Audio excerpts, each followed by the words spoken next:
नमस्कार बच्चों, कैसे हैं आप सब। बच्चों, आज हम सुक्ति के विषय में पढ़ेंगे, यानी सुक्ति क्या होती है। बच्चों, सुक्ति का मतलब होता है अच्छी उक्ति, यानी बढ़िया बात। सूक्तियों में गूढ़ अर्थ छिपा रहता है। ये एक चमत्कारपूर्ण वाक्य होता है। हम इसमें वाक्य को सीधा न कहकर उसे सुंदर बनाकर कहते हैं। तो आज की सूक्ति है, परहित सरिस धर्म नहीं भाई, का अर्थ है परोपकार। हम सीधे शब्दों में इसे परोपकार कहेंगे, लेकिन यदि इसको सूक्ति के रूप में बोलेंगे तो हम बोलेंगे परहित सरिस धर्म नहीं भाई। परहित का अर्थ है निस्वार्थ भाव से दूसरों की भलाई करना अथवा दूसरों पर उपकार करना।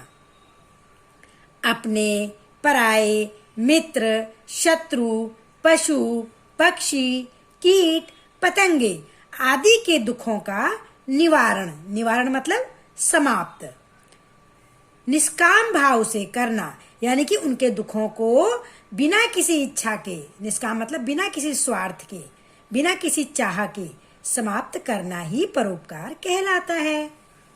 परोपकार की भावना हमें प्रकृति के कण कण में दिखाई देती है।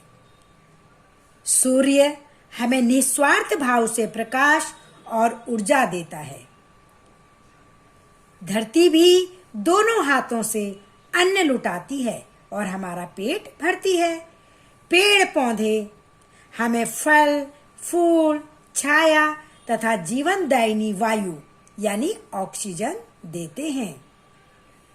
इतिहास में भी परोपकारी व्यक्तियों के अनगिनत यानी कि असंख्य, हम उनको गिन नहीं सकते, उदाहरण मिलते हैं।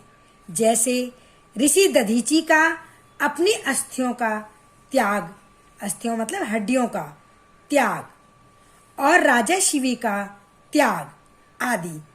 बच्चों, जो ऋषि दधीची थे, उन्होंने संसार के कल्याण के लिए अपने प्राणों का बलिदान किया था। प्राचीन समय में एक वृत्तासुर का नामक राक्षस था। उसको मारने के लिए ही ऋषि दधीची की हड्डियों से वज्र नामक अस्त्र बनाया गया था और उससे वृत्तासुर का वध किया।